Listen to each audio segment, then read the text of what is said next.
Hi, I'm Julie Kenny from Softly Inspired. Did you have a chance to look at the TED Talk I shared from David Brooks? I found it really inspiring. But I'm not here to talk about his ideas.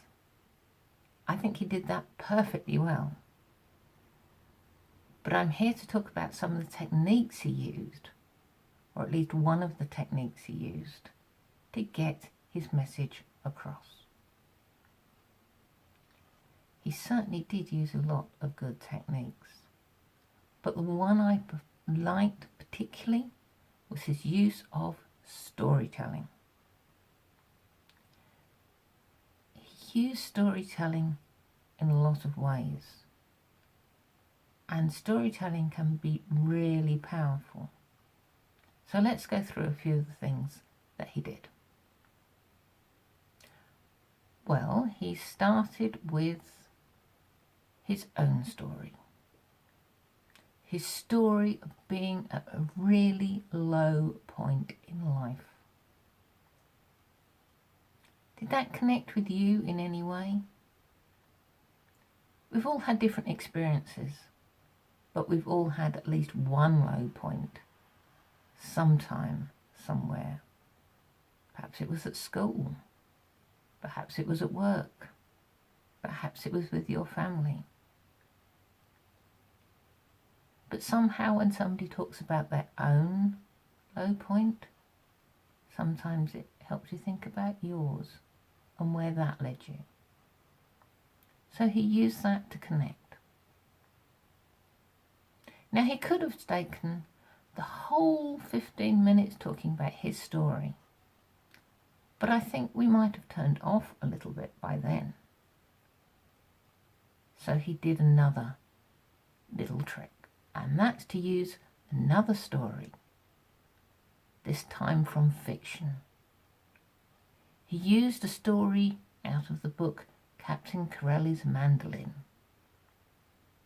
And maybe you've read the book, maybe you've seen the film, but you've probably heard of the book or the film, and maybe you know that story too.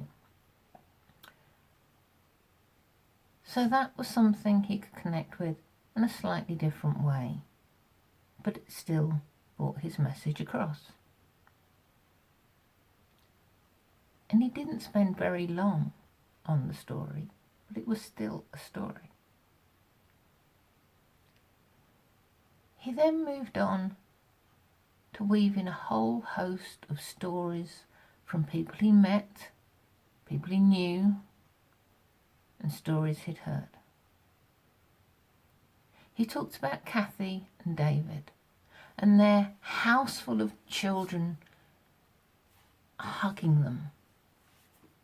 Now that was really touching. And he told it in a way that I thought we could really see what that house was like. But again, a very short story. Some of the stories were heart-wrenching. Like Sarah, she came home to find her whole house, her whole family gone. How do you come back from that? It's easy to think that it's got to stop there, but it didn't. That was a really strong story. But stories need light and shade. And he talks about Aisha, a simple story of just not feeling ready to give up on her neighbourhood and finding a way to do some good. So I thought his use of stories really brought his message home. Overall, I counted 9 stories in that 15 minutes. Is that how many you saw? Or do you think there was more?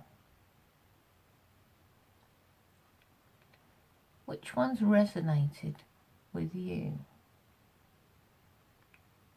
Would you have been happy if they'd all have been the same?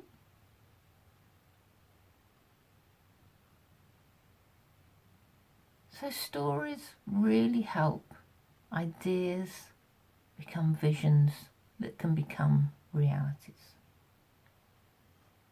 So when you're telling your message, what stories can you include? What stories will you tell? What stories will you give your audience to help build that vision for them?